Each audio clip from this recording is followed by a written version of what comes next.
Maagang napasugod si Kuya AJ sa Uyanggurin kanina guys. So maaga tayong nakapunta and nakapamili, maaga din tayong nakauwi. Good afternoon mga ka-guys, good afternoon mga kasari. Si Kuya AJ ngayon guys is nakabantay sa tindahan. Ang oras is nasa 3:30 na po ng hapon. And share ko sa inyo guys na maaga akong nakapunta ng Uyanggurin kanina. Actually 6 o'clock or 6:30 pa lang is nasa Uyanggurin na si Kuya AJ. Literal natulog pa ang mga insect na suki natin sa NCCC guys. So nagantay ako ng mga 1.5 oras or mga 2 oras siguro guys para mag-open ang suki nating binibilhan na mantika. And kasi 8:30 ang ano nila, ang bukas nila, ang opening nila. Although yung ibang mga tindahan doon is nagbubukas ng 7 o'clock katulad ng bigasan, 7 o'clock si Pinko nag-o-open and yung iba is alas 8. Ang ano lang, ang hirap lang kanina kasi brown out ang buong Uyanggurin. Siguro ang may ano lang, ang may ilaw lang is ang Monteverde. Ang Santa Ana Avenue. The rest ang Monteverde, Magsaysay at saka yung mga maliliit na mga ano doon, mga kanto-kanto is walang kuryente. Kagabi pa daw sila walang kuryente and hirap po sila dahil yung mga POS nila is hindi magamit kasi walang kuryente. Maliban na lang doon sa mga ilang tindahan na may mga generator, yung mga nagagamit ng generator. Pero doon sa iba manual talaga yung gamit. And yung mga naka-POS na wala din silang mga amo katulad ni Yendi, katulad ni Inain, wala silang amo guys. Yung ano nila doon, yung mga katiwala na lang nila na mga medyo matagal-tagal na sa tindahan nila o sa company nila, yun yung mga in charge doon. So hindi rin siguro sila makapag-decide kung i-manual ang resibo or i-POS. Pero iniwan ko na sila katulad ng Inain, doon sana ako mamili ng mga ballpen at saka yung mga sign pin na binibenta natin at saka mga iba pang mga schools and office supplies. Hindi na ako nag-antay pa doon. Naghanap ako ng ibang tindahan para hindi ako matagalan. And bakit mas maaga si Kuya AJ nakapunta ng Uyanggurin guys? Na hindi naman usual si Kuya AJ is maaga talaga yung close pa ang mga tindahan kasi naghatid ako ng aming babashin sa school dahil may exam siya. So maaga ang kanilang call time, so maaga ko rin siyang hinatid. Actually mga 5:30 pa lang is nakaalis na kami dito sa bahay. So nakaabot ako doon ng 6 mahigit 6 and diretso na akong Uyanggurin. So doon ako nagantay na mag-open yung mga pinibilhan nating mga tindahan doon. So nakabili ako ng mantika andoon sa sasakyan pa mantika. So hindi ko na lang hindi ko na ipakita sa inyo. Basta update tayo sa kilo ng mantika doon. Sa bilihan talaga sa Uyanggurin is nasa 87 po. Ang ibang matindahan is nasa 89 pesos per kilo ang presyo. So ano yan siya? Wholesale yan siya. Kasi mamili ka ng wholesale na mantika doon is yun yung price pag lagpas na siya ng 10 kilos. So below 10 kilos is di mo po siya pwedeng mabili ng wholesale. So iba po yung presyo pag naka-wholesale. Mas mura siya. Mas mura. Mas baba kunti. Kaysa sa retail price ang ma-avail mo. So kung 10 kilos below, ang bilihin mo is hindi ka maka-avail ng wholesale price na 89 or 88, 87 or 89 kasi depende sa tindahan na mabilhan mo, may 89, may 87. So nabili ni Kuya AJ is siyempre doon tayo sa 87 para mas mura and meron pa tayong tutubuin. So sa inyo guys, magkano yung retail ninyo sa mantika? Dito sa amin is nire-retail namin siya ng tag 120 ang kilo ng mantika. Yun. And kung 1/4 siya guys, same pa rin. And nagbibenta din ba kayo ng mga tingi-tingi tulad ng 5 pesos at saka 10 pesos? Dito kasi sa amin may mamimili pa rin ng 5 pesos. So kawawa naman kung hindi natin, mahaba ng buhok ni Kuya AJ. Kawawa naman kung hindi natin sila pagbigyan ng 5 pesos or 10 pesos na mantika. So agwanta guys.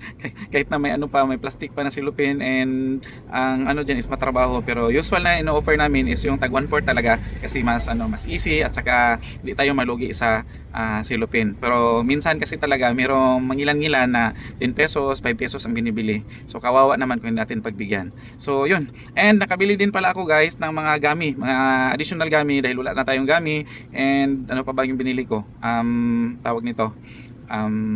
Yung mga skin fighter natin na binibenta at saka yung lighter. So lighter, nakabili din ako ng lighter kasi mabinta ang lighter dito sa amin. Kung mabinta ang sigarilyo natin guys, mabinta din yung mga binibenta natin mga lighter kasi every mamili yung mga customers ng sigarilyo, mamili din yan ng lighter. Yes dong. Shout out. Shout out sabi. Ayaw, cut mukay. Shout out sa mo niya akong subscriber na pinakapugi guys. Si Ace Romero. Sige tanaw sa kuha kay kabalo ni siya sa kuha mga vlogs permente. Kuha ni siya guys kaning ito yung title doon sa inyong school? Mr. Pugi. Mr. Pugi. Ayan, so stop muna tayo kay entertain ko siya saglit lang. Nara si Ace guys, si Ace Romero. Shout out sabi sa mga subscribers ni Kuya AJ. Shoutout Clark Torres. Ayan, Benedict Gaas. Daniel Galariot. Grabe. Isa pa? Wala. Mga classmates? Mga barkada? Okay. Ato na ni siyang palakon guys. Kaya mag-ano pa ni siya, mag-bike pa ni Padulong. Mental dong? Mental mo Mental mo rutaron? Sige, bye-bye na sa mga followers ni Kuya AJ. Bye-bye. Salamat dong. Suki na ko ni siya guys. Suki na ko ni si sa Gami. Bisag na siya sa sa asan ni Kijin kay kadong no sa school. Bisag na siya sa school sa ni Kijin kay mula agya po na siya sa Catalonan kay mo palit og Gami. Layo kaya. Sige dong, salamat.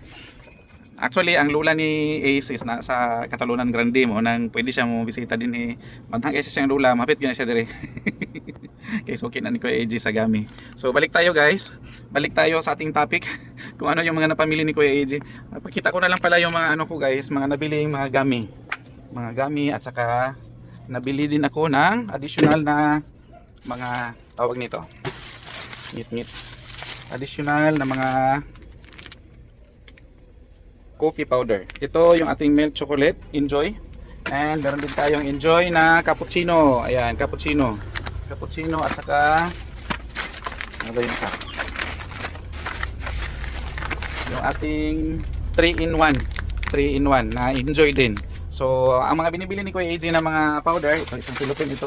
Bayad ako nito ng mahigit 1,000 plus. Ang binibili or ginagamit ni Kuya AJ na mga powder sa ating coffee window machine is mga Enjoy na produkto kasi mas masarap ang Enjoy at saka ano lang, madaling mga mabili kasi maraming nagbebenta and medyo mura. And ito yung mga napamili ko na mga skin fighters. Ayan, may skin fighter tayo. Mabenta itong skin fighter na namin dito guys na maliit. Malaki pala yun. Hindi siya maliit. At saka meron tayong mga gamit dito. Itong sour belt. Sour belt, mabenta din ito guys. And the rest is ito na yung mga sign pin at mga ball pen na napamili ni Kuya AJ. Yung mga E-Nice. Mga binta namin sign pin dito is E-Nice. E-Nice at saka itong si Panda na water gel na ballpen na black ang mabinta dito sa amin. At saka yung ating, sabi ko na lighter na bato. Ayan, lighter na bato. Mabinta itong ating lighter na bato. At saka meron ding ano pa ba? Nail cutter. Namili ako ng nail cutter, maliit at saka malaki dahil ubos na yung nail cutter namin. Sa mga hindi pa nagbebenta ng nail cutter dyan guys, magbenta na kayo ng nail cutter dahil mabenta talaga siya. Kasi kahit na ako guys, may nail cutter ako sa bag ko always. And may nail cutter din ako sa sasakyan kasi anytime pwede mong magamit kasi ang mga nail cutters pag nasangsang imong kuko. Ayoko yung may mga sangit-sangit sa kuko ko kasi uncomfortable ang feeling ni Kuya AJ pag mga sangsang sa kuko. So ayun, yun ang nabili natin from Uyanggurin. And nagtanong na rin ako kahit may bigas pa ako dito guys. Nagtanong na rin ako kung magkano ang sako ng bigas. Ang bigas doon ngayon is nasa 1,200 po ang kuha ko na yellow ang per sako kasi kaibigan ko yung cashier sa Pinko. Nagkita kami. Nadaanan niya ako doon sa bilihan ng mantika. Sa may Inain pala. Bilihan ng mga school supplies doon niya ako nadaanan. And tinanong ko na kung magkano kasi mayroon pa naman akong bigas so hindi pa ako namili. And that's all for today na lang mga ka-guys sa ating update kung ano yung mga napamili ni Kuya AJ at magkano ang kilo ng mantika sa ngayon. And God bless us all. And maraming salamat sa pagsubaybay ninyo kay Kuya AJ dito sa YouTube natin, ang ating AJ Kimpo Vlogs at saka sa ating Facebook page ang ating AJ Kimpo Vlogs pa rin. And may TikTok na pala si Kuya AJ guys. Follow nyo rin si Kuya AJ sa aking TikTok. Simple Kuya AJ lang po. Kuya AJ. Kita nyo na si Kuya AJ doon. Kung ano yung mga ganap ko dito sa tindahan, yun din ang mga uploads ni Kuya AJ sa ating TikTok. And bye bye na talaga. And God bless ulit sa atin. And